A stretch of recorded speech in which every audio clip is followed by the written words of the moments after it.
So we're live here on Let Me Ask You This with Derek Volk, the president of Volk Packaging, author of Chasing the Rabbit, and also was doing Box Talk Radio, or did you change the name of that show? Yeah, I changed the name of that show after a while. Really? I just called it the Derek Volk Show. You know, I thought about doing that too because now that I have enough subscribers on YouTube, they give you the option to get your own. You can get the customized YouTube name. Yeah. And I was like, should I keep it? Let Me Ask You This, or should I go to Eddie Bratz? So it's been. I'm still figuring it out since I have the option. But once you get it, you can't change it. So yeah, it was hard to change. I changed it after like 2 years. Oh, really? So I had like thousands of Facebook followers, all Right. on my. And of course, once you get a certain amount of Facebook followers, Facebook won't let you change the name. Oh, right. But I decided. So it was called Box Talk Radio, which seemed cute at the time, but people thought the show was about boxes, and frankly, I wouldn't even want to listen to that. So people would say, "How's that show about boxes?" And I'd be like, "Okay, well, so first of all, you just explained to me that you don't listen to my show, right? Because it's not about boxes." So it was, and then once I called it the Derek Volk Show, I could talk about anything I wanted. Oh, that is interesting. So yeah. before we went live, you were talking about how you were going to sleep at your company because of the pandemic, because your company was going to collapse. Right now, I was thinking before you came out tonight, I was thinking that obviously you sell boxes to tons of companies around the country, right? Just New England. New England. Okay, so you probably have your finger on the pulse of what the economy really looks like based on how many orders you're getting. Is it better or worse? Right? I mean, are you able to predict what the economy is going to look like based on how you guys are doing? Yeah, we're actually corrugated is one of the top economic indicators. Okay. In fact, Alan Greenspan in his book Maestro talks about how he would watch corrugated sales to make decisions about the Fed. So that's kind of cool. And so yeah, we're definitely an economic indicator, and what we're seeing is a real mix. We have customers that never shut down, and we're stayed open the whole time, and we're fine, business as usual. In fact, we had some customers that actually their business increased because they sold products that were helpful for the pandemic. Okay. They were selling. We had a customer that sold saline solution, which is what they put the COVID in when they transfer it from the hospital to the lab to get tested. So he was like going crazy. We're selling, you've heard about the Abbott Labs tests that they talk about all the time. We're selling all the internal products that go in those, the paperwork, with the instructions, the little chipboard box that the test goes in. We make the boxes for all of those. So we had some customers that were doing really well. We had other customers that shut down for a period of time, and now they're back open. And some of them their business will come back and their sales will be okay, because even while they were down, they were taking orders. They just couldn't fulfill them. So now they have big, long backlogs. Like our biggest customer was getting they were adding 1,000 people a day to their wait list. Wow. They sell exercise equipment, and because people don't want to go to the gym, right, people are buying their own exercise equipment. So, but they weren't considered essential, so they couldn't ship anything. So over the next few months, what they're telling us is they're gonna end up making up and more all the sales that they lost for the 6 or 7 weeks they were closed. Then we have a group of customers that shut down and have now started to reopen, but they're not going to get that lost business back. So, for example, we sell to a lot of breweries. Okay.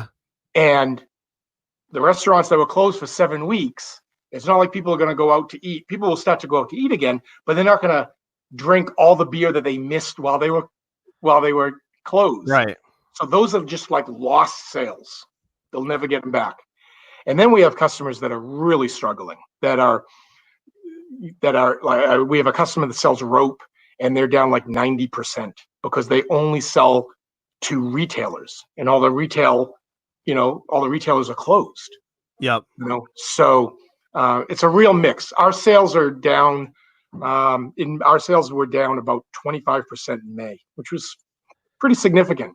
Now, when did you first, start to know that the virus was going to affect businesses? Did you think it maybe January or February? Did you guys start hearing, like, really getting interested in it, or? Yeah, well, it was probably mid to late February. So here's an interesting thing. I have a new machine coming in. Hopefully, well, it's 8:30 in the morning right now in China. So I'm hoping that it's actually on its way to the ship right now. But I actually, you're not going to even believe this. I actually bought a machine, which is the biggest investment that we've ever made, in Wuhan, China. Whoa. Now, up to mid-January, end of January, nobody in the world had ever even heard of Wuhan, China. Right. We were scheduled to go to Wuhan in middle of February. Really? Yeah. My wife and daughter and I were going to do 8 days in China, and then my general manager was going to come over with the sales rep, and we were going to go. My wife and daughter were going to go home, and then we were going to finish up with what we had to do, checking out the machine, signing off on it, and I was actually ready to go until. So we were supposed to leave on February 12th, and up until about February probably 6 or 7, I hadn't canceled anything yet. I'm like, I still think we can make it. Like, there's 1 billion people in China. What are the odds that we're going to get this? Right. We'll be fine. I'm healthy. So I still planned on going. And then, like, 5 days before, so like February 9 or 8 or something like that, the State Department came out with a travel advisory that said that if you travel to China and China shuts its borders, you could be stuck there for years. Wow. So that was a bit of a problem. Days, weeks, months would be difficult. Years was kind of a non-starter. I went into my general manager and I said, listen to this sentence. And I go, what do you think of that? He goes, have a nice trip. So we canceled the trip. And so obviously then China shut down. And so our machine is now like 3 months late, which is very unfortunate. Okay. Now what are the odds, right? Yeah, no kidding, huh? So you guys are based in Maine. What, as a business owner, what were your feelings when they were demanding companies, basically shut down? Well, I did not take very well to that. I actually went out into my plant, got everybody together, and let everybody know that I don't care what the government says, we will not be shutting down until they come take the keys out of my cold, dead hand. So those are the exact words I used. And fortunately, a few days after that, we were deemed essential. Okay. Packaging was deemed essential, both federally and in the state of Maine. So we never even had to even think about shutting down. But we did a lot of things to make sure that we stayed safe. And right now, knock on wood, we're 90-0. We have 90 employees, and we don't have anybody that's got it. Oh, well, that's great to hear. Yeah. So what about the other businesses that were forced to shut down? I mean, do you think that was the right move, or do you think as a business owner that they should have, been up to the individual owner? I think that we proved that you can stay open and not get everybody sick. Right. We took a lot of steps. We took a lot of steps. We did. I've talked to a lot of companies during this whole process, and I don't know anybody that did more than we did to keep our employees safe. Mm-hmm. We even have bathroom policies so that we don't end up with 2 people in the bathroom, because you can't really social distance at one sink. Right. So we even have bathroom policies so that we don't have more than one person in a bathroom. We split shifts. So we went to 3 shifts. We were running 1.5 shifts, and we split up the company into 3 shifts and not only 3 shifts, but we set it up so that every other machine was running. That way, even if somebody on this machine got sick, they were at least social distancing from the other people because they were a machine away from them. Okay. Because if the two machines are next to each other and they have to walk in between the machines, they're going to be close to each other. So we made it even further. And my people were unbelievable. Like, we asked everybody to, not everybody, but we asked a number of people to switch shifts, and every single person we asked said, whatever you need. I mean, these people going to they were working, regular hours like a regular person. All of a sudden we're asking them to work 10 at night till 6 in the morning. Right. And everybody stepped up. So it was really, and then even with the shifts splitting up, we let every shift leave 15 minutes early. That way they don't even run into each other in the parking lot. All the first shift is completely gone when the second shift shows up. So we took a lot of steps to make sure that we stayed safe. And it was an interesting, I went out to everybody early. We had some company meetings toward the beginning when we didn't realize the whole social distancing thing. And I said to everybody, look, I don't know what I'm doing. Really, seriously, like, I've been doing this for 30 years. There's no playbook for this. We've been in business 53 years. I can't go back and say, well, during the 1987 pandemic. Right. So there's no playbook. I was making it up as I go. Every day I was, we were coming up with new things and new ways to figure out how to keep our employees safe. And it was an interesting time because at first, I think people were kind of annoyed with us that we were making them work during this, fearful, scary time. And then about 3 weeks into it, I saw a shift because people realized not only are they not stuck home teaching their kids math all day, but they have an income. Right. And their neighbors, their friends, their family members were suddenly without an income. And they realized this, Volk's doing what they can to help us. So at least I have a job. And we weren't down 1 hour during this whole pandemic. Wow. So, I'm really blessed to have just a really great group of people. So it's been an interesting process. Well, Derek, I know you, and the times that we've met, I'm sure that's a lot of reflection on you as a company owner, where you actually care about the employees that work for you, that they were willing to, do what needed to be done and form as a team to make sure that the job got done. Did you consult with anybody as to, like, hey, what do you think about this idea? Like, what because it sounded like you did everything right. It sounded like it was the perfect playbook.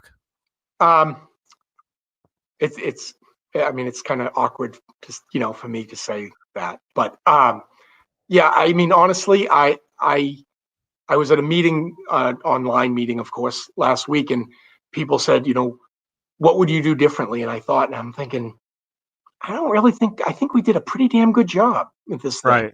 I have a great team. My HR manager has been unbelievable. My general manager was, I can't even tell you how many meetings, long meetings till 8, 9 o'clock at night. I told you before we got on the air, I've never worked as many hours as I have the last couple of months. At first I was working literally 17, 18 hours a day. The day that the PPP came out, the payroll protection plan, I got up at 3:30 in the morning to go to the bathroom, and I checked my phone, and my CFO at 3:18 texted me and said, call me as soon as you wake up. At 3:18 in the morning. And he was already working on the PPP. And so I texted him and I said, well, I'm up now. Do you want me to actually call you? And he goes, yeah, call me right now. And so I had to go find we had 4 kids live here at the house. And so I had to go find like a quiet spot. I think I ended up going out in the garage. And so I didn't wake anybody up. And we started working on the PPP at 3:30 in the morning. And then at like 3:50 or something, I texted my banker, we're with Bangor Savings. Shout out to them because they've been incredible. And I texted my banker and I said, call me as soon as you wake up. And he texted me at 4:15. I'm up. Do you want me to call you? So by 4:15, my CFO and my banker were already working on this project. It was just crazy. It was a crazy time. I can't imagine getting up at 3, returning someone's call that early in the morning.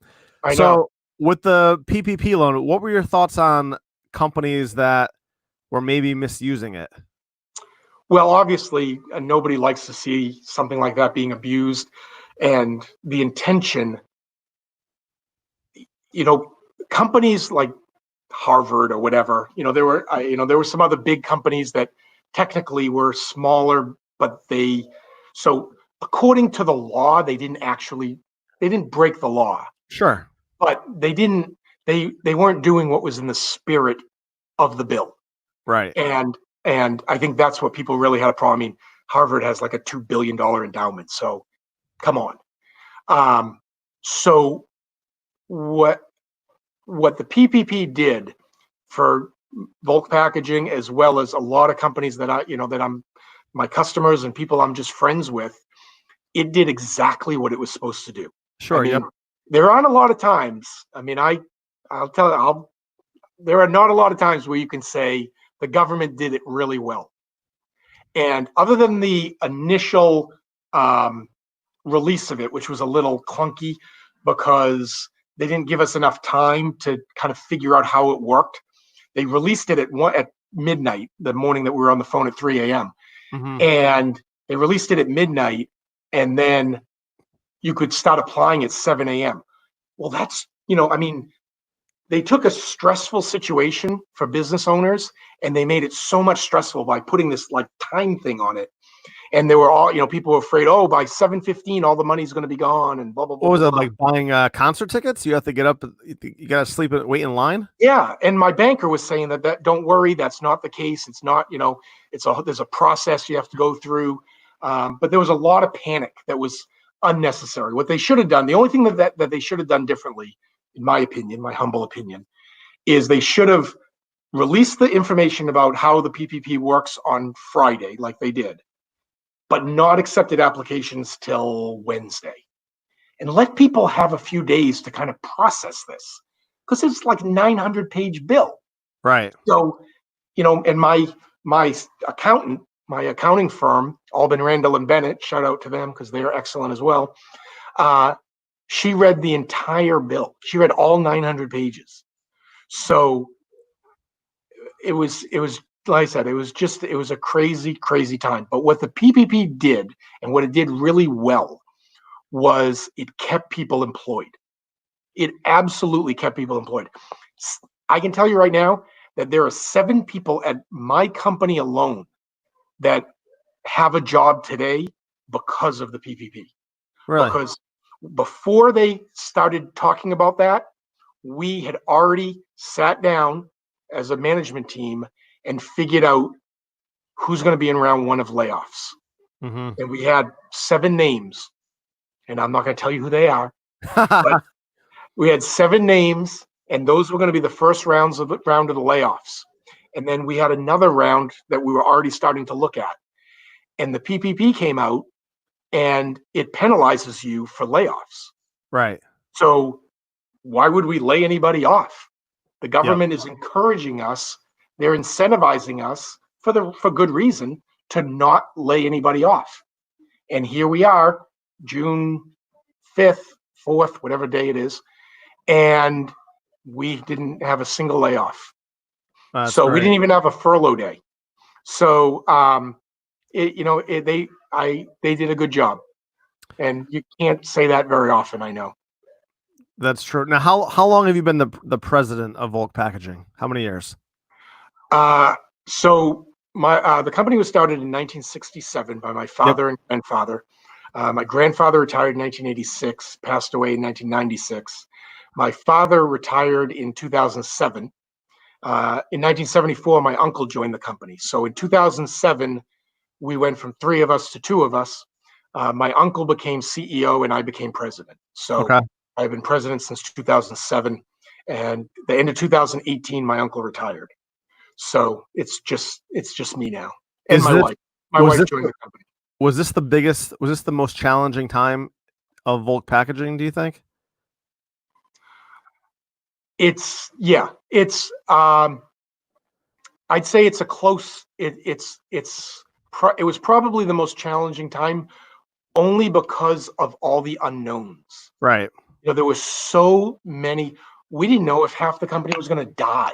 When this thing first came out, I mean, pretty quickly, word started spreading that it was worse for older people. Yep.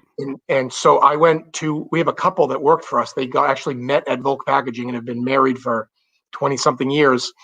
She's been with us 32 years and he's been with us 29 years. And I went out to them and I said, go home. We'll continue to pay you. Just go. I don't want you here. I don't want anything to happen to you. I will feel so guilty if something happens to you because you felt like you had to come to work. Go home. We'll pay you. Come back when it's safe. And they ended up deciding as a couple, they retired on May 1st. So they were going to come back, and then they called and said, you know what? This thing isn't, going away anytime soon. I think he's 73 and she's 68. And I mean, just the absolute salt of the earth people, never miss a day. I mean, you got a woman who's 68 years old, and I'm sure there's plenty of days she wakes up with aches and pains, never misses a day. And they survived 30 years working together and being married. Yeah. I'm having trouble with the pandemic being locked in my house. I know. It's amazing. Different departments, so they weren't together all day. But so that's great. Because of the unknown and the fear factor that came with this, it was the most difficult thing we've ever been through. In 1999 and 2000, we bought another major piece of machinery, and then 9/11 happened. Oh, and okay. I learned a lot from that experience that I actually implemented in this one. So while there were a lot of things, like I said earlier, that there was no playbook, we had a recession playbook. We knew how to handle. This isn't the first recession we've been through. Right. We've been through a number of recessions over the years. And I looked back at what happened in 2002, because 2001, 9/11 happened. In between September 11 and the end of the year, we lost like $3.5 million of sales that we were expecting to have. And all of a sudden, we're in big trouble. We were in big trouble. And we had just bought this $3 million piece of machinery. And our debt to equity ratio was 26-1, which if you ask anybody, any business person or any banker, if you have a company that's debt to equity ratio is 26-1, are they going to make it? Nobody would tell you that you're going to get through that. And our banker actually came in, walked around our building. We showed him all the things we were doing to try to get through this. And he sat down in a conference room and said, you're never going to make it. Really? And we were like, yeah, we are. We've been through tough times. We'll get through this. He goes, you're not coming out of this one. And he left, and I turned to my father and uncle and I said, I think we need a new bank. And so I would love to.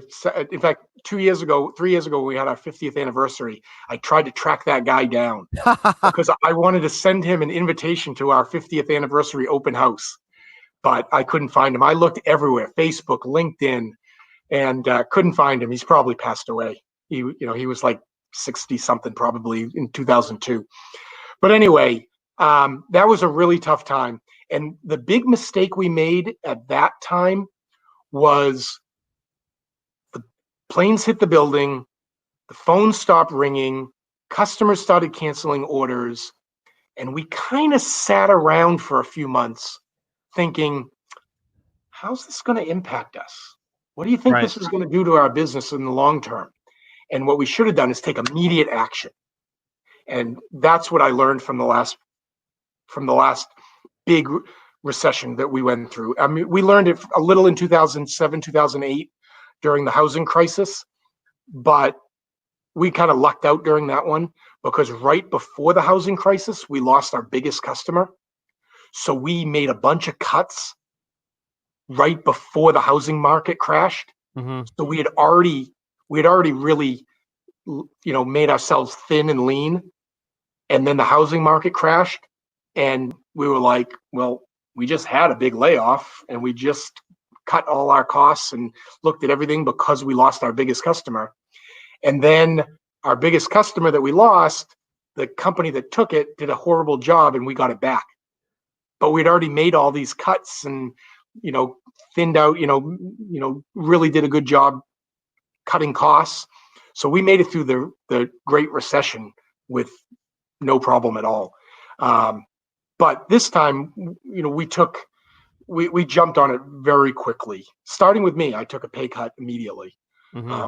Almost immediately, I took a pay cut because it's got to start. It's got to start with me. I can't go asking other people to make sacrifices if whether they know I've done it or not. And I mean, probably, to be honest with you, I don't think, except from but people in accounting and my couple of my management team, nobody even knows I took a pay cut unless they happen to be watching this right now. Right. But I took a pretty sizable pay cut because, I couldn't. If we were going to get to the point where we had to do pay cuts and layoffs and furlough days, I couldn't do it with a good conscience without knowing that I did it first. Yeah. That I took the first hits. So thankfully we haven't had to do that. So it's hard because people say, oh, do a furlough day. Well, you do a furlough day and you just gave somebody a 20% pay cut that week. I mean, that's a lot of money for people that, a lot of people, they live, check to check. They have bills to pay. They have a house to heat. They have kids in college. They have kids playing travel hockey or whatever. You all of a sudden don't run on Fridays and they're taking a 20% pay cut. That's huge. Now, what is a furlough day? What is that supposed to accomplish? Because wouldn't productivity be down as well? Well, if sales are down significantly, then theoretically you don't need to be running 40 hours. And right. A lot of box companies that I'm very friendly with, they're still working 30, 32 hours. We never did. So, I feel very lucky because part of it, we have a very diversified customer base, much more than most box companies. We have over 1,000 customers. So we don't have one big customer that if they're down, we're screwed. And I have friends that have customers that are 30% of their business, 35% of their business. So, that's a very dangerous situation. My biggest customer is 7% of our business. So when the pandemic hits, what's the first thing that you do? Are you looking to try to just reach out to all your existing customers and see what you can do for them? Or are you like, we got to pound the pavement and go get new business just in case? No, the first thing you want to do is secure what you have. Yep. You want to make sure that the first thing that we did is we put all those steps in place. We put them on our website, put them on social media. These are the things that we're doing. My wife, who's our director of communications, did some radio interviews to get the word out that we're open, we're staying open. Don't worry, we're going to be fine, because if your customers start worrying that you're going to let them down, they'll just go somewhere else.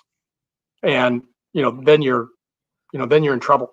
The hardest thing right now is bringing in new business, because we still have, it's starting to open up in Maine and New Hampshire and even in Vermont, but Massachusetts and Rhode Island is still pretty locked up. So those sales reps still can't go visit customers. Customers are starting to open up again, but not let people see them. So right. Some of my sales reps they're doing Zoom meetings. They're meeting customers in the parking lot. Hey, can I come see you? We'll social distance. We'll go outside. We'll talk in the parking lot. At least we can be face to face. So you got to get creative, but getting new business right now is challenging. Yeah, I can see that. So, all right. So what is your take on I know you're very active on Facebook when it comes to political stuff, controversial posts. What is your take on the fact that they made businesses close, but they allowed thousands of people to congregate in the middle of the street? Well, apparently, COVID-19 doesn't spread when you're Holding up protesting the certain sign. things. Right. So when they were protesting up in Augusta, Maine, that we need to open the state, they went with police and told them all they had to get separate and break up, and they can't meet in groups like that. But now you can meet 20,000 people, and they showed there was a news clip of the mayor of LA in the middle of hundreds of people. Nobody had a mask on. So I get it. I mean, it's obviously it's very hypocritical, and I think it's. Well, I think it's confusing as well, right? Because if it is as dangerous as they said it could be, then that's a really dangerous situation. It is a dangerous situation. It could create another outbreak, and I don't think it spreads nearly as easily as everybody said it did. We've all figured that out by now. I mean, we one of the things we did, we took all the door jambs and blocked them in our around the whole building, so that nobody has to touch a doorknob. They can just push the door open. Okay. And because we thought, oh, if you touch a doorknob and somebody else touches the doorknob, you're going to get COVID-19. It doesn't really spread that easily. So, what's happening right now, obviously what happened in Minnesota is horrific. There's no explanation that you could possibly justify what that guy did. Right. And obviously there are a lot of people that are protesting peacefully that are not making the news because that's boring, right? We want to see the people looting. Obviously, looting and burning down buildings and burning cars and police cars and throwing bricks at police is horrible. And it doesn't help the cause, doesn't help anything. And, this hits very close to home for me personally, because my son-in-law is a police officer. Okay. Oh, in Maine or in Philadelphia, just outside of Philadelphia. Really? Wow. Yep. So he's in a Lower Marion. Okay. No, Lower Moreland. I get them mixed up all the time. Lower Marion is where Kobe grew up. Right. Lower Moreland is where he lives. So, but they're right next to each other. So he's a police officer, but his precinct abuts the city line of Philadelphia. Okay. So you can imagine how nervous that makes us, that he could be called in. I mean, in Philadelphia alone, there were 12 police officers sent to the hospital. One was run over by a car. And, here we got, our daughter's husband, who we love to death. We love him like one of our own. It's pretty scary. And my daughter, who's in college, her very serious boyfriend, who lived here for 2 months until he had surgery a couple weeks ago, and they went back up to Orono, is a 6'8" black man. He's not African American. He's actually from Nigeria, and he grew up in London, but he's black. And so we have a cop and a black guy in our family. And I mean, Solomon isn't technically in our family, but we feel like he is. And, they're pretty serious. So, and he's a wonderful, wonderful guy. So, in fact, right before we got on the air, we got a text from my daughter up in Orono, Maine, that they stopped for gas. And so my daughter's a college softball player, and her boyfriend is a college basketball. He plays basketball for UMaine. So they're both D1 athletes. Yep. And so he had surgery. He had knee surgery a few weeks ago. So he's still on crutches. And so they stopped for gas, and Lily went in to pay for the gas, and 4 guys came into the gas station in a pickup truck and called him the N-word. Really? Just literally 2 hours ago. And that's very upsetting. Yeah. And it hurts. It hurts. I mean, I'm getting a little emotional, but I mean, it's really hurtful. And it's been an interesting It's been an interesting thing to go through for my daughter Lillian and Solly, or Solomon. So we call him Solly and Lily, because it's the first time. We've talked to them about being an interracial couple, and there's going to be some challenges to that, and just their upbringing, their life experiences are very different. He grew up right in London in a mostly Nigerian community. Lily grew up in Maine, very different, backgrounds. They get along unbelievably. They're just like two peas in a pod. But we've talked to them that, there's going to be some challenges to being not only to having such a different life experience, but being an interracial couple. And I don't think they really thought about it that much until this whole thing went down. And it kind of all of a sudden really struck, like, Lily had a conversation with my wife, and she said, I realized that this is how people are going to see my kids. If we have kids, they're probably going to be dark, and they're going to be considered black. I mean, it doesn't matter. Nobody calls Barack Obama a white president, and he's half white, but nobody ever calls him a white president. And if your kids are half black, then they're black in America, in pretty much everywhere. So it's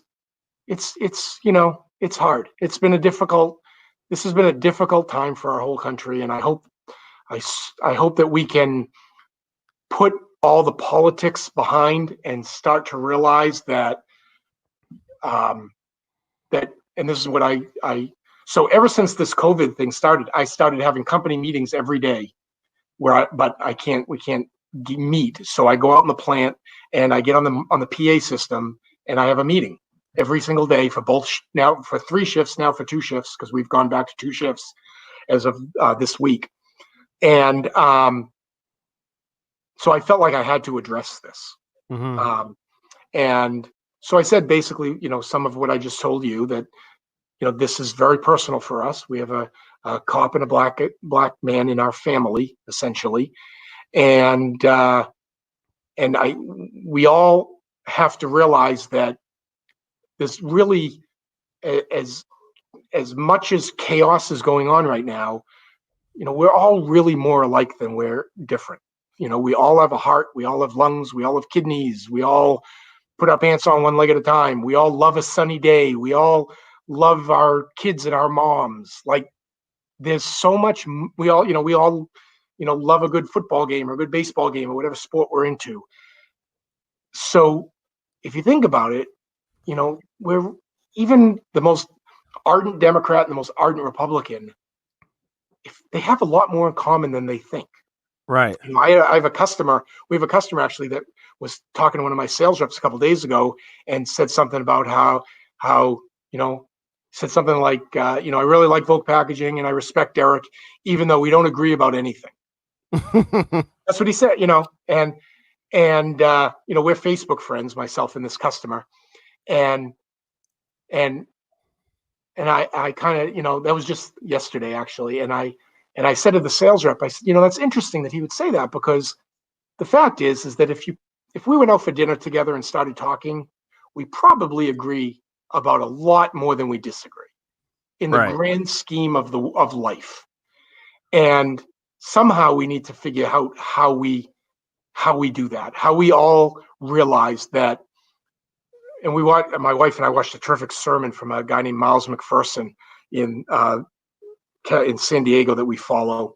And if you're interested, anybody listening, go to Rock SD, and watch his sermon from last Sunday. It was fantastic. And it was called The Third Option. He wrote a book called The Third Option, that there's us and them.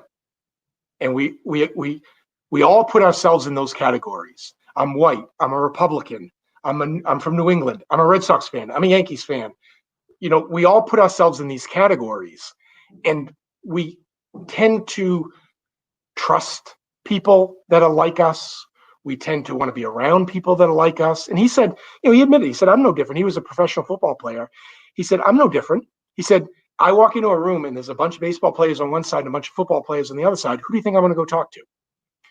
So somehow we have to get to that third option where we just look at people as people. We just care about people because we care about them. And when I went out to talk to my company through the, my PA system, and then I send it out as a memo to everybody, that's what I said. And I said, I just want to make it very clear that at Volk Packaging, there is no us and them. There's us. There's we as a group.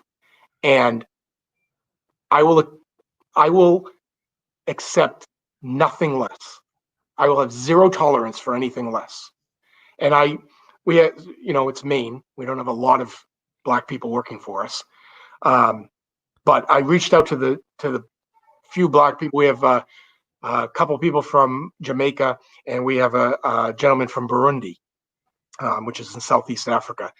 And I reached out to them over the weekend, and I said, I want to make sure that you understand, if you have any racial experience at Volk Packaging, if anybody says anything to you, if there's any actions toward you that you feel are racial, skip your supervisor, skip the general manager, don't go to HR. I want you to come to me. I want you to come to me directly, and I will handle it, because I'm not putting up with any of that. Right. And I don't think that's going to happen. I hope it doesn't happen. I hope I've sent the message clear enough that will be completely unacceptable. I don't care if somebody's been with us 30 years. I will fire them in a heartbeat. Right. If I hear about anything like that. So it's a tough time for this country, and I hope that we can get through it and get better. I hope that we're better when this is all done. Yeah, I put a lot of blame on the media for sensationalizing a lot of stuff for a lot of years, where a cop meets a minority in a situation, and I feel like there's a lot of tension that may not have been there before if they weren't sensationalizing stuff in the media, 24 hours a day. Totally agree. They just don't turn it off. Totally agree. I posted that on a Facebook post on, I think, Monday morning, maybe Tuesday morning. I was driving to the office, and I only have like a 15-minute ride to work, and I was listening to CNN, and the entire ride to work, they didn't say a single positive thing about the president, about police officers. Like, it was just negative, negative, negative. And I thought to myself, no wonder people are so divided. We watched news, I'm pointing to my television, but we watched this crap 24 hours a day. And it, when on my post, my Facebook post, I said, if you see somebody on CNN, MSNBC, Fox, I don't care what channel they're on, and they say that they want the country to be united, they are lying, because they would be out of business if that happened. Oh, I agree. They live for this. They love it. And that's sad. That's really sad. And what I challenged people, this is interesting, what I challenged people on my Facebook page is I started the page out by saying something like, I dare you, in capital letters. And then I said, come on, take my dare, to try to entice people. I did see that. Yeah, I saw that. Try to entice people to read it. And what I said is, the only comments I want below this post are people commenting in a positive way about the people they disagree with. So I want you to say something nice about somebody you disagree with. If you're a Republican, I want you to say something nice about Nancy Pelosi. If you're a Democrat, say something nice about the president. I mean, there's something nice about everybody. Nancy Pelosi loves her children. I'm sure she loves her children. I'm sure she loves her grandchildren. I'm sure she loves spending time with them and watching them giggle. Or, I don't know how old they are. The president, for whatever you may think of him, has he's done a pretty good job raising his kids. I mean, he has kids that are well respected, don't drink, don't smoke, have never got in trouble, and have a really caring and loving relationship with him. Now, you may hate his politics, but you got to admit that he did a pretty good job raising those kids. And you say, oh, well, a nanny did it, blah, blah, blah, blah, blah. Well, if you listen to them, that's, they were, I'm sure that there was plenty of nannies and caretakers in his life, in their lives. But ultimately, he's got a really strong relationship with his kids. So those two people who, clearly everybody knows don't like each other, have that in common, right? And they probably all love their mom too. So, and they probably like apple pie. So we just have to somehow figure out how to, not get sucked in to this media coverage that wants us to hate each other. Yeah, I 100% agree. And, the way that I look at it is I'm a huge Yankees fan. When Joe Torre lost the World Series to the Diamondbacks in 2001, I blamed him. So I can't really take anyone's opinion seriously if they don't have the ability to either say something positive about someone that they don't like or say something negative about the person that they do support. Because whoever you support can't possibly be 100% correct all the time. Exactly. Right? Which is why I mean I'm a very admitted conservative Republican, but I can't watch Hannity. I don't listen to Rush Limbaugh because they never say anything that the other side does is right. And the Democrats aren't all wrong, and just like you watch MSNBC and nothing the president could do anything in the world and he could cure cancer and they wouldn't give him credit for it. It's like our governor here in Maine. We had a governor here in Maine that was very controversial and the press hated him. And he used to say that if I walked on water, the headline the next morning was LePage can't swim. That's great. And, that's what it would be. If Trump walked on water, the next morning, the head of the front page of the New York Times would say Trump can't swim. So, I don't watch those guys because I don't, and even though I agree with them, probably for the most part in a lot of their politics, but I can't watch someone who can't give the other side credit for anything because it just seems so disingenuous to me. Right. Now, I will say there was one thing that I didn't like with the bailout, whatever you want to call it, the stimulus package. I didn't agree, and I want you to tell me what your thoughts are on this. I didn't agree that companies like Boeing and other major corporations that spent all their cash on buying back their own stocks to pump up the value for their executives and shareholders, that they were getting tax money because they have no money. I didn't agree. I didn't really agree with that. I wanted that money to go to the small business owners, the non-public companies, people that actually probably needed it that didn't mismanage it, because I know that my family is a small business owner. They own pizza shops and car washes. If they mismanage their funds, they would just be out of business. That's what would happen. Well, okay, so the PPP was not available for companies over 500 people. Right, but there was the stimulus package, right? The bailout that happened before the PPP. There was 50 million that went to like the airlines. Boeing got some money. I think Elon Musk got some money for SpaceX. I'm not sure about that. Okay, all right, I could be wrong, but that was what I totally disagreed with when they did it in 2008. Okay, and that was George Bush. I mean, he was a Republican, and I big supporter of George Bush. I love W, but I think that was a terrible. I don't think that we should have bailed out all those huge corporations, too big to fail. Right. What was so good about the PPP was it was for small businesses only. In fact, my wife, one of the other jobs my wife has is she does collections, and she was calling a customer up in the coast of Maine, and she said, they were saying how they were struggling to pay the invoice, and she said, "Well, have you applied for the PPP?" And she said, "Oh no, we're too small for that."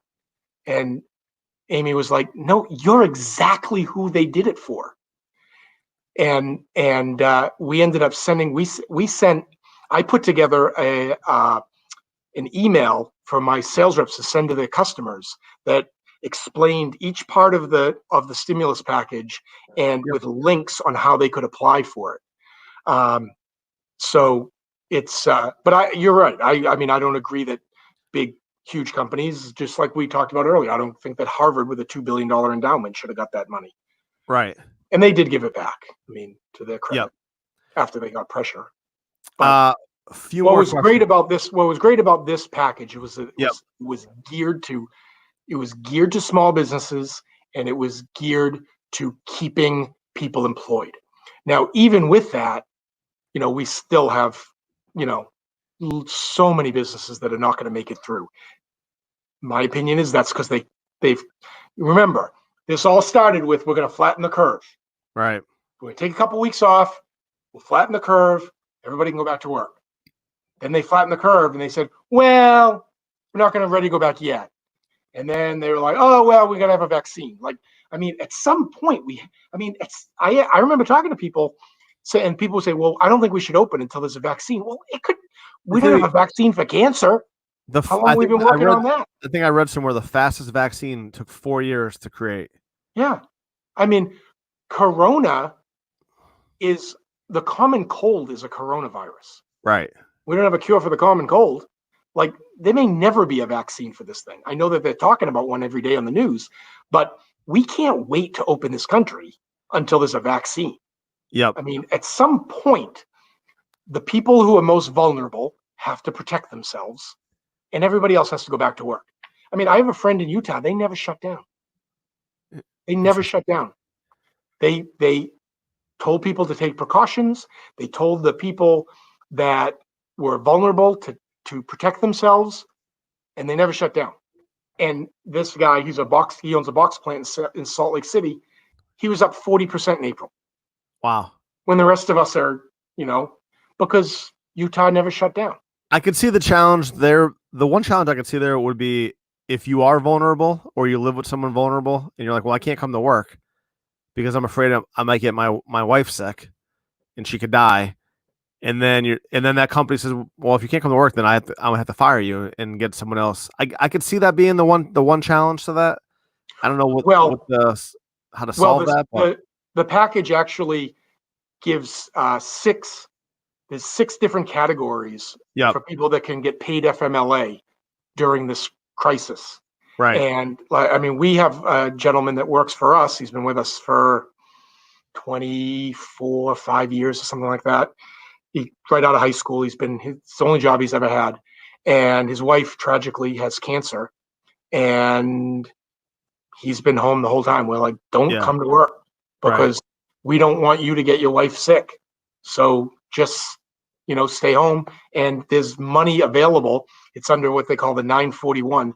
So we can pay him to stay home so he doesn't get his wife sick with corona, because she's obviously very vulnerable going through chemo. And next year we'll get that money reimbursed on our tax return. Oh, nice. Okay. So I was like, okay, go home. Right. So okay. Well, let's get to the book. So you wrote Chasing the Rabbit. Yes. Have you ever wrote a book before you decided to write the book? Before you decided to write the book? No, I'd never written a book. I'd never written much of anything. So this was 2015. It got released, right? Was that the date? Yeah. Okay. So what year did you decide? I think I'm going to write a book. Like, how long does that process take for you? So I had a gentleman come in to talk to me one day, who runs an organization called Vistage that I'm actually a part of now, and he said he brought me his book. And I was like, oh, cool, you wrote a business book. And he said, yeah. He said, you should write a business book. And I said, what the hell am I going to write about? And he goes, I don't know. He goes, it doesn't matter. He said, write a business book and get it published, self-publish it if you have to. And when you go in to talk to clients and you hand them your book, your credibility goes way up. Right. And he goes, the book can suck It doesn't even matter. Nobody's going to read it. They're going to take it while you're there, and they're going to flip through it, and maybe 1 out of 10 people are going to actually read it. Maybe. But in the meantime, you impress them because your credibility, because you wrote a business book, so you must know something. That's so great, because every time I work for a small company, we do these trade shows, and I tell them, like, no one cares about this little flashlight with the name of the company on it. They might use it. They don't even know what name. I said, we should do like a kid's coloring book, right? Geared towards the company, because you know what they're going to do? They're going to give it to their grandchildren That's a great idea. or their kids. And they're going to know that this is your company, and that's where they got that coloring book for. And they're going to remember that. And it's like $1.50. What's that? Can I steal that idea? You can. Yeah, absolutely. If we're going to we'll do a coloring book all about corrugated, and I'll give you credit for it. Thanks. I appreciate that. So I sat down and I was like, you know what? That's not a bad idea. I'm going to write a business book. So I sat down and I'm sitting there at my laptop, staring at it. No idea what I'm going to write about. And I heard a voice that I believe was God, that it wasn't audible, like, Charlton Heston, but it was so clear to me that it almost felt audible. And it said, that's not the book you're supposed to be writing. You're supposed to write a book about Dylan. That's the exact words that I heard. And I immediately stopped and I started writing the first sentence of the book, which is actually the first sentence of my book. Dylan Volk was not born by accident, because we had him in college. And so people think that he was an accident, but he wasn't. He was planned. And so I wrote like maybe 3 pages, took me about an hour. And I was like, what am I thinking? I can't write a book. It just took me an hour to write 3 pages. How on earth am I going to write a book? So I kind of put it away, didn't do anything with the idea. But that voice just was like, almost like taunting me. And my daughter, who's now an attorney married to the cop, was in undergrad at the time. And I called her up, and she's very smart. And I said, Mariah, I'm thinking about writing a book about Dylan. If I record it on a microphone and email you the files, will you transcribe it? Because I don't have time to do that. But I'm in the car all the time. So I can sit in the car and just talk. Right. That's how I wrote the book. So I would get in the car, I would pick up my microphone that I used to use for my radio show, and I'd say, all right, Mariah, 3rd grade. And I would just talk about what happened in 3rd grade. All from memory. So she wrote the book. I wrote almost the whole book from memory. Really? And yeah. And Mariah, as she wrote it, because she's very smart, she edited it as I went, because when you're talking, right, you're not thinking grammatically. So she kind of fixed it as we went, which cut down the editing process a lot at the end. And all of a sudden I ended up with a book. So that's awesome. Yeah. And I wrote this, I wrote it, I was done. I hadn't done anything with it, but it was done. I was like, okay, this is everything I want to say. I've said everything I want to say. And it was 126,000 words, which is, pretty lengthy book. It's 262 pages. And I said, okay, now I'm going to call Dylan, because I can't do this without him. Like if I call him and he says, there's no way you're telling everybody all that stuff about me. Okay, I'll put it on a thumb drive, stick it in my top drawer. That's the end of it. And I called Mariah actually that morning, and I said, so I'm going to call Dylan today. I'm going to tell him about the book. What do you think he's going to say? And she said, there's no way he's going to let you do this. Wow. And I was like, yeah, I don't think so either. And my wife was actually a state senator here in Maine at the time. So I thought, if Dylan doesn't shoot it down, she's going to shoot it down. She hadn't read it. She hadn't read any of it. In fact, she didn't even know I was writing it until I was about halfway done. And I was recording so fast that Mariah couldn't keep up. So Lily, who was in high school, started helping me transcribe some of it. And so Amy walks in the middle of the summer, and Lily's on her laptop typing away with her headphones on. And Amy says, "What are you doing?" And because, kids don't generally, high school kids don't doing that kind of stuff in the summertime. And she said, "I'm helping Dad with his book." Amy says, "What book?" So we went for a walk that night, and I told her that I was writing a book. And she was a little uncomfortable with it. And she was uncomfortable with it for quite a while. Because if you read my book, because I didn't think Dylan was going to let us do anything with it, I don't hold back. Like, I just lay it out there. Like, it is, people, when they read it, it's called Chasing the Rabbit, and chasingtherabbit.org. And it's just basically me telling my story.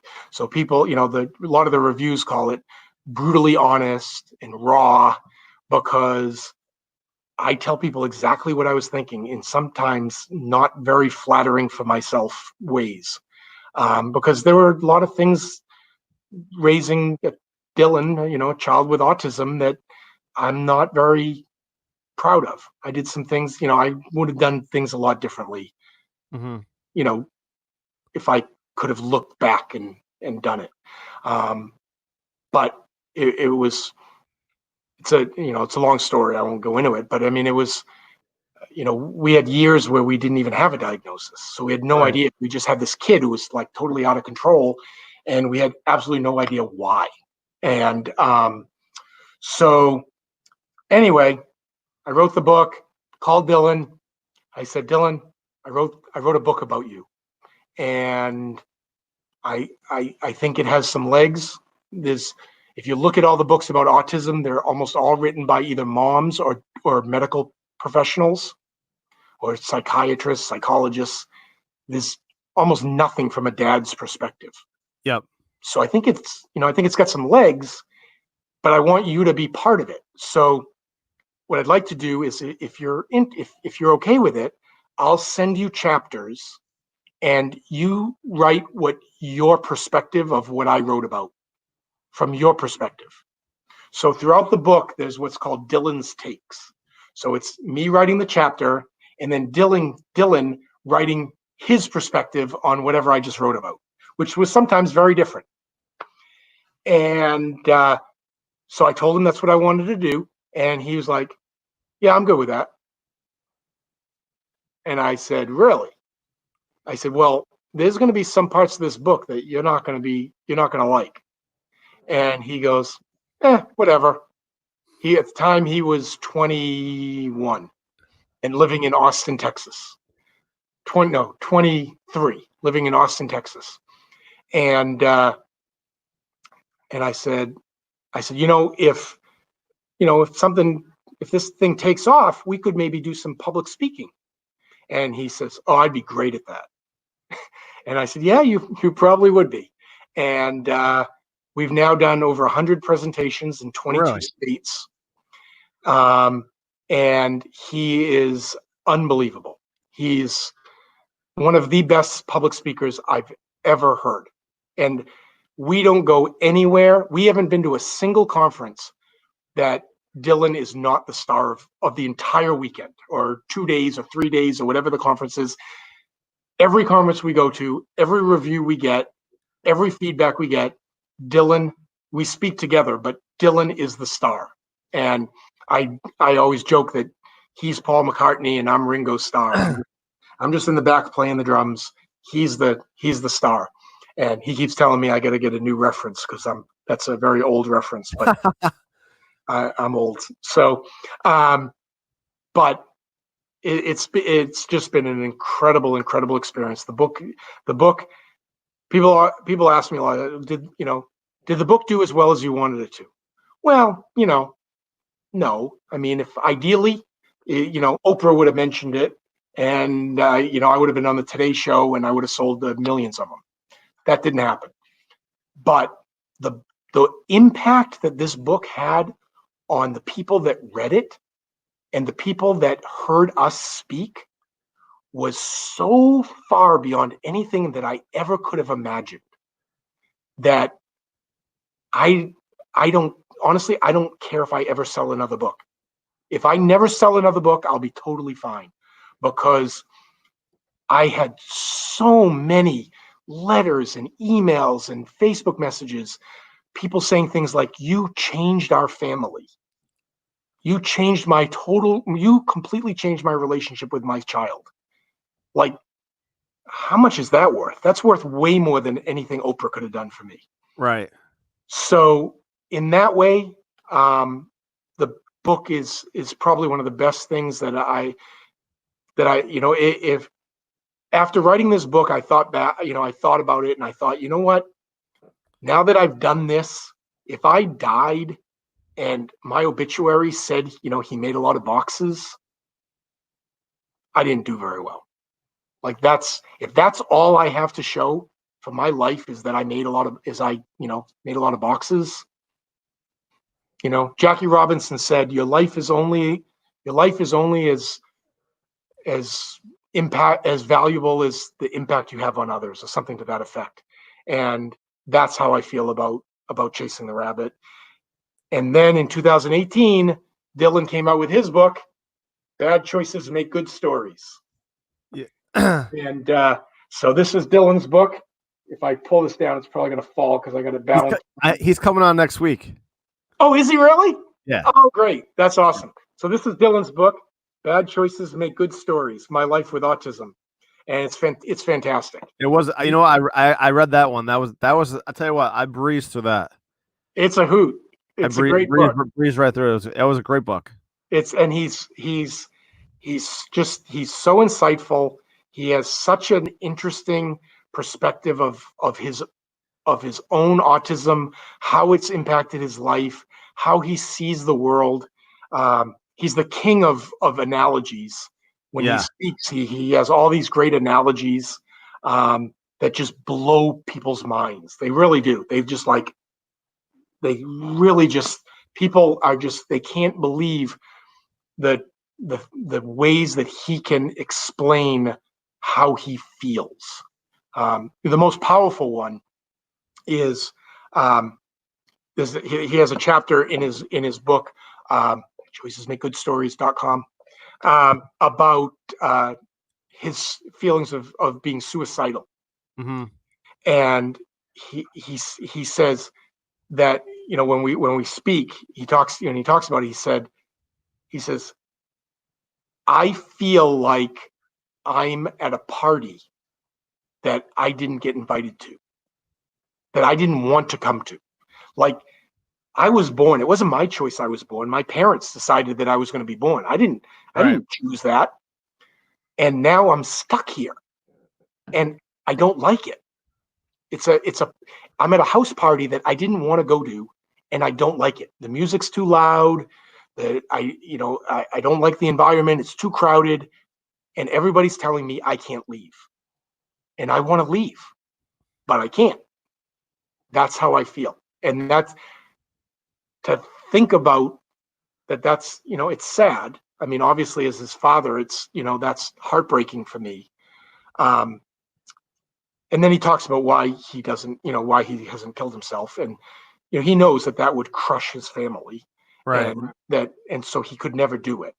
And then he talks about, another reason. So anyway, but, his analogies are just really are very impressive. He's really, he's a challenging young man. He was a challenging kid. He's a challenging young man. He lives in Los Angeles now. And the poor kid, he just, he can't buy a break. He actually, just today, he got a job to sell cars, and he loves cars. He knows everything about cars. And apparently in California, you need to have a license to sell cars. You need to have like a hairdresser has a license. Oh, you need really? to have a license to sell cars. Well, every place is closed. All the city halls and everything in Los Angeles County are closed. So he drove like an hour to find a place that he could apply for this. And because he has a record, they wouldn't give him the license. Oh, so my he had to God. write. I know, yeah. So, and he's made some mistakes. He talks about them very openly in his book. Some of them were just being a young, dumb person. Some of them were because of his autism. A lot of them were directly tied to his autism. The worst, most recent, and the last one that he got in trouble was when he was arrested for meth, and he went to rehab. I drug test him every week, almost every week for 3 years. He's been drug tested. He's been clean for 3 years, and yet he's got this life sentence now that he may not get this license to sell used cars because he used drugs when he was 25 years old. I mean, that's just ridiculous. Right. So it's frustrating. But the kid, his persistence is unbelievable. I mean, I don't know anyone who has been knocked down as many times and has got up as many times as he has. They say, the measure of your character is not about how many times you get knocked down. It's about how many times you get back up. Right. Yep. You can get knocked down, many times you want, in a boxing match, but it doesn't matter as long as you keep getting back up. And Dylan gets knocked down, and sometimes he knocks himself down, and he always gets back up. And as he gets older, though, it gets harder and harder to get back up. But he does. He gets up and goes on and fights another day. And I'm just really, really proud of him. Yeah, I mean, I tell you, I read his book, and I probably related to like 70% of his stories. I'm like, that sounds like me. Yeah, it was like most of the stuff. I'm like, I've done that too. And I mean, he's a very, very funny guy. He's very creative. Yeah, he's very funny. He's a great writer too. I'll tell you what, I've messaged him a bunch of times on Facebook where I've said like, I'm really surprised that you're not famous yet, because he's very, you want, like, there's some people that are just really compelling when they talk, and he's very captivating when he the videos that he has on YouTube when he's talking or when he's doing comedy. And I'm like, you're very captivating. I don't get it. So yeah, I think he's a little surprised too. I think, but I mean, he's not even 30 yet, right? I mean, no, he's got a life. I'm 42 and I'm still thinking I'm going to make it. yeah. When he was like 16 to 17 years old, we were down in Florida for Thanksgiving, and all my siblings' kids were, gathered around and whatever.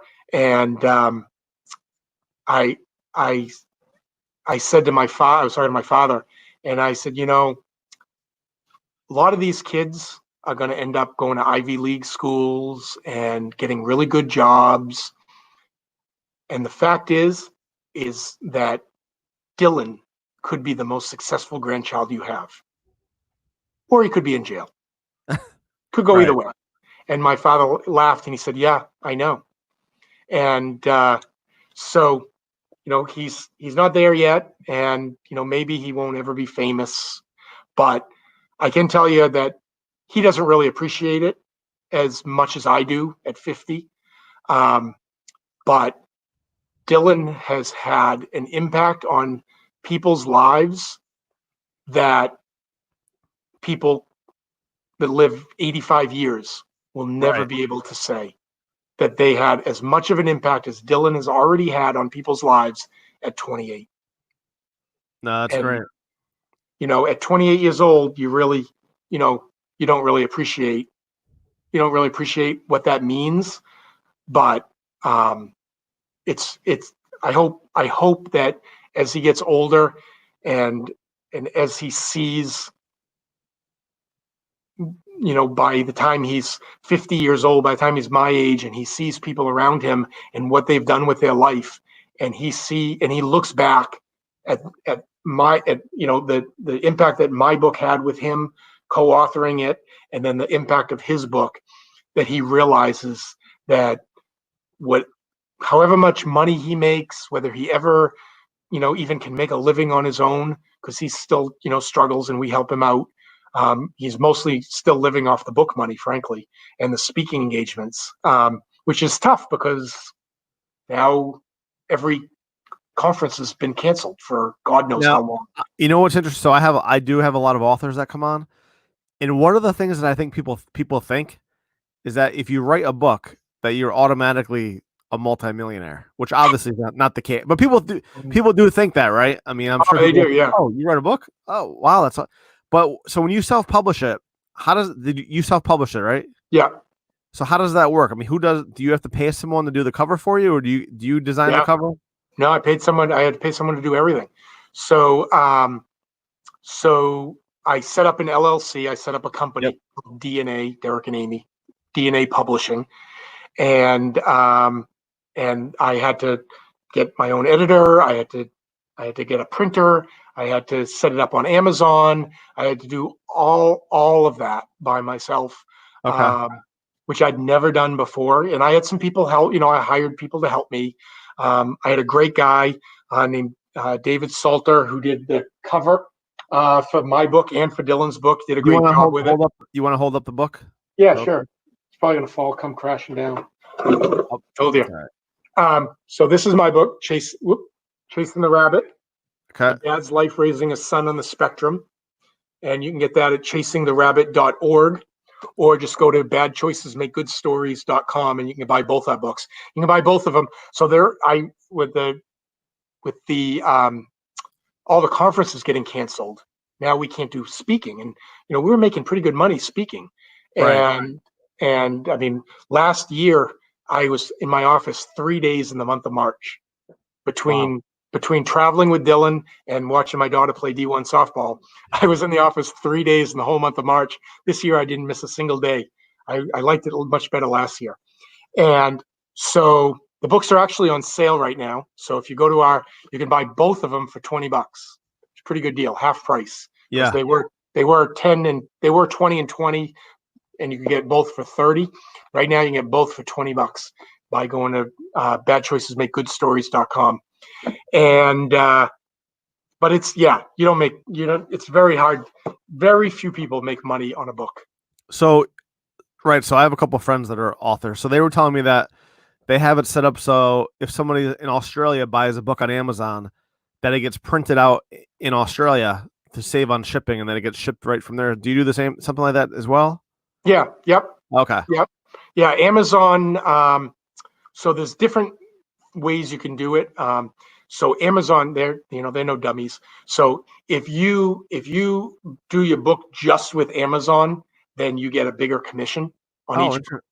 And they print it. You send it to them in a digital format, and they print on demand. So you go on to Amazon and buy either one of our books. I don't ship it to you. It goes right from Amazon.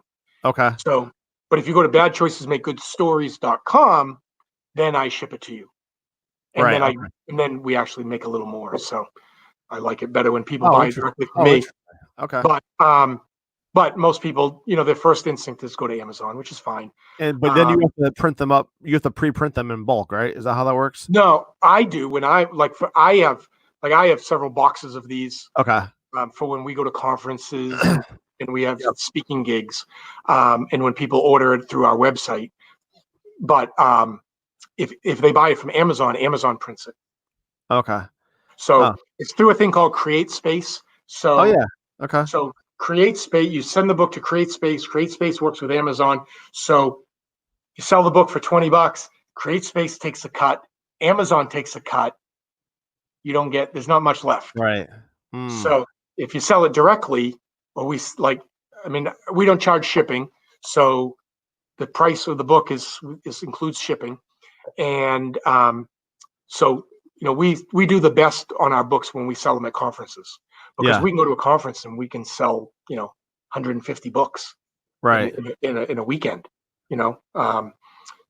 Basically, like almost in a lot of the speaking engagements we do, because some of these autism organizations, they don't have a lot of money. So they don't have a lot of money to pay us. So they'll pay our flights and our hotels and stuff. But then, to get a speaking fee on top of it is sometimes difficult. So what we'll do a lot of times is we'll have a book guarantee. So, I'll find out how many people are coming to the conference, and I'll say, okay, look, for us to come to Oklahoma, fly out to Oklahoma, take time out of our lives, go to Oklahoma, here's what we need, pay our flights, hotel rooms and, some food and rental car or whatever. And then, but you don't have to pay us any speaking fee if we sell 150 books. Oh, okay. So if we sell 150 books, you don't owe us anything. If we sell 120 books, you have to buy 30 of them. Ah, okay. So we know when we leave for the conference, we have 150 books sold. Right. Whether the conference buys them, it's nice too, because it really encourages the conferences to promote us. Right. Because they know that more books we sell, the less they have to put out. Right. And most of the time they end up not having to do much, because almost everybody that hears us buys at least one book, or they'll buy at least one book of each. A lot of times they'll buy 2 of mine and 2 of his, or 2 of mine and 1 of his, or 2 of his and 1 of mine, because they want to give it to, they want to give it to somebody. They want to give it to their teacher. They want to give it to their kids. They want to give it to the grandmother that doesn't understand, or the grandfather that doesn't, understand what's going on and thinks the kid just needs a good kick in the ass.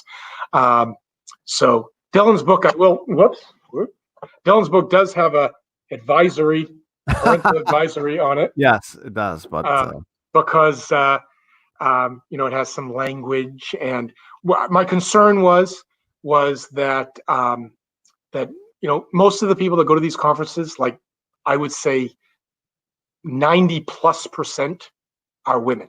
Yep. Moms, teachers, counselors, social workers. My fear with Dylan's book was they were going to see, a young man, good-looking young man on it, writing about his life with autism, and that some mom was going to buy it, give it to her 10-year-old without reading it herself. And, there's sex and drugs and, rock and roll. I don't think there's any rock and roll, but there's definitely sex and drugs. And it's not really appropriate for a 10-year-old. Right. So at least now, if somebody does do that, I was afraid I was going to start getting emails from people. I can't believe that I gave this book to my 11-year-old son, and blah blah blah blah blah. So now at least I can say, well, did you look at the cover? Because the cover says parental discretion advised. So don't blame me if you didn't read the cover. It's literally right on the cover. So that kind of gets us off the hook on that one. No, that's great. Well, listen, Derek. My book has some language in it, but Dylan's book has some more adult themes. Is there a competition between you guys to see who's going to sell more books?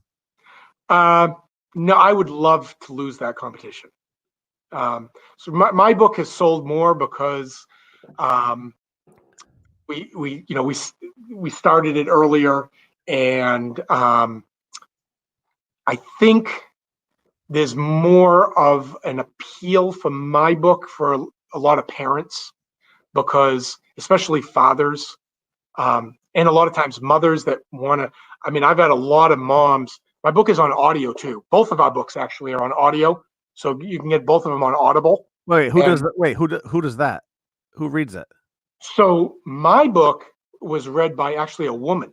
Okay. And so in 2016, I got a call out of the blue from a woman in Wisconsin, and named Amy Vance, and a wonderful lady. And she said, I read your book. I have an 8-year-old with autism, and it was so powerful and so impactful for me. Have you thought about doing an audiobook? And I said, yeah, I'd love to do an audiobook. And I actually started doing an audiobook, but oh my God, it was so time consuming. Really? Yeah, I actually went to the radio station that I had my show, and I said, "Can I use the studio to record an audiobook?" And they're like, "Yeah, sure," but it's very, very time consuming. So she said, I was wondering if you wouldn't mind if I recorded it for you. And I was like, well, yeah, I mean, how much are you going to charge me for that? And she goes, nothing. I want to do it. I want to do it because your book meant so much to me. And I was like, really? And so she recorded the whole book. She said, do you have a problem with a book, by a dad being read by a woman? And I'm like, for free? Nope. So, but Dylan's book, Dylan did the whole thing himself. He recorded the whole book himself. So, Dylan will want me to make sure, and I'm sure he'll tell you that Dylan claims, I don't know if he can legitimately say this, but I don't know of anybody that's contradicted him. It's the first book with emojis. Oh, right. Yeah. There's emojis throughout the book. And Dylan will say, he'll probably say this when you interview him, but he'll say, now, when you listen to the audio, there's obviously no emojis, but you don't need them because I'm the emoji. So there are, and I actually, the funny thing is, I argued with him about the emojis. I'm like, you don't need emojis. That's distracting. And he's like, he was absolutely dead committed to having emojis. And he gets so many comments about the emojis. So he was right and I was wrong. I mean, it definitely helps add emotion to the book. It does, yeah.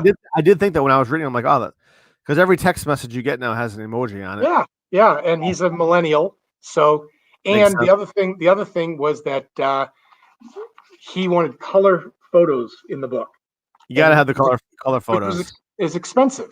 My book's all black and white, and he was absolutely insistent that it had color photos, and he gets so many positive comments. I was wrong about that one too. So. Yeah, that's a picture of him with Lance Bass from NSYNC. Yeah. So that's him with his before and after picture when he lost all his weight. So he's very proud of all the color photos. But so he has really good instincts. The cover photo, he wanted it to look like an Ann Coulter book. That was kind of the look he was going for, which it actually does. And it took him 8 photo shoots before he was happy with a photo. That's 8. So funny. So he did 8 different photo shoots before he felt that there was a photo that was acceptable to him. So writing the book was an interesting process with him, but he did a great job, and his instincts were really good. No, that's great. I mean, even made up T-shirts. I love I do like the T. You must be a really proud dad. I am. I'm very proud. I mean, as a dad myself, I'm like, man, I hope I think it's great, what you're doing, and obviously you have a great family, and that's awesome. And I thank you so much for coming on tonight. Thanks for having me. I appreciate it. It's nice to catch up with you again. It's been a while. Yeah, definitely. And you and I are the perfect example of why this country can come together, because here you are, a Yankees fan, talking to a Red Sox. Right. That's true. And if we can get along, then, I mean, I won't even talk about how bad the Yankees choked in 2004. I didn't even bring that up the whole time. I didn't bring up blowing a 3-0 lead in the AL. Yes. I just hope that they play this year. I know. Isn't it awful? Season without baseball. I just hope that they play. Yeah. I mean, my kids are devastated. They want baseball to come back. I'm definitely gonna bring my kids up when they get a little older to see the autograph wall. Is it still there? Yes, you're on it. Is it? You're on it. So it still exists. That's awesome. You're still, yeah. Ed Bratz is on my autograph wall. Awesome. So and I appreciate again. You got me Yaz's autograph. I did. I had like 8 people say, "Oh, I know Yaz's second cousin. I can get you his autograph," and nobody ever came through. And you came through and got me. That was the one autograph I wanted more than any other one. So I have an autograph. I own a box company, and I have an autograph wall. But all the autographs say "Everybody loves boxes." So if you don't write "Everybody loves boxes," it doesn't go on the wall. And I got about 500 autographs up there now. So nice. Yeah, cool. Yeah. All right, Derek. Well, listen. So you can grab the book. Where again? What are the Best sites? place to go is badchoicesmakegoodstories.com. Okay. You can get my book. You can get Dylan's book, and I think on my website too, you can get my dog's book too. My dog wrote a book. He passed away, unfortunately. I know. I saw that. So, but what's the name of that book? I don't have one. It's back there, but hang on. The Winnie book.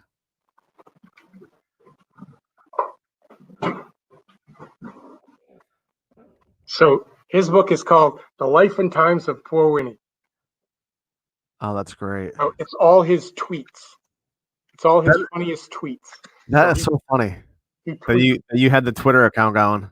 Yeah. So he had a lot of followers, and sadly, the book came out in November, and on a couple days before New Year's, he, I think, had a stroke and died. And so I was really looking forward to promoting this, and we were going to have a lot of fun with this. Right. Once he died, it kind of. So I donate most of them. I give them to kids and schools and hospitals, and because I bought a crap load of them, thinking we were going to have a blast going out promoting Winnie's book and trying to make Winnie famous. And once he died, it kind of lost a little of the fun. But anyway. All right, so there you go. Bad choices make good stories.com. Or if you need boxes, you can go to volkboxes.com. Volkboxes.com, where you can also buy Winnie's book, and I think you can buy our books too. Cool. All right, Derek. Thanks a lot. Appreciate it. Thanks a lot. Have a great night. I will see you later. All right. Bye.